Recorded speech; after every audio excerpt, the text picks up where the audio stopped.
as I said earlier, the young Republicans were always dogging us. I remember one time being the chair of the boycott committee, you're sort of thrust out there. And I don't know how it developed, but it was decided that I would debate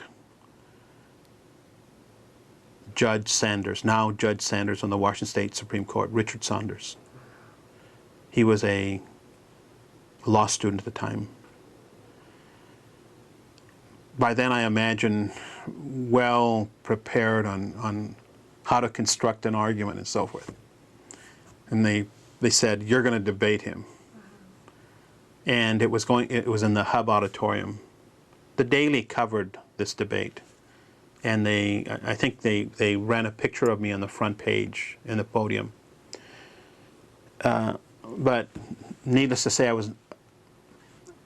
I tried to prepare as well as I could. I had the information that I needed, but I didn't necessarily have the debating skill that he had. But we packed the audience. That was already done ahead of time.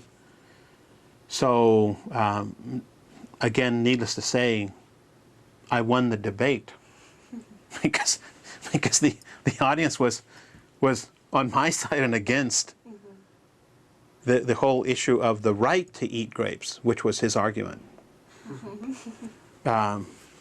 So anyway, that's part of, as I remember correctly, took place on campus.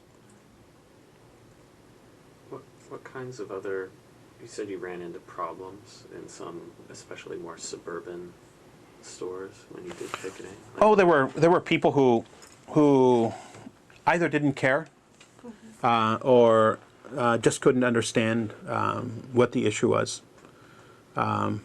So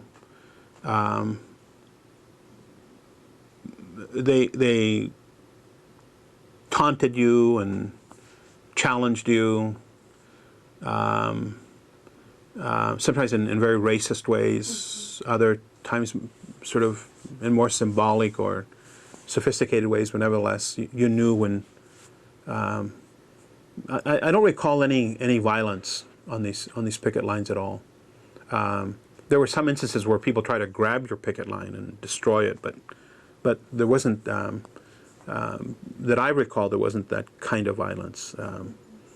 And I don't recall even violence on campus. Thinking back, there was some destruction of property in the process, but I don't recall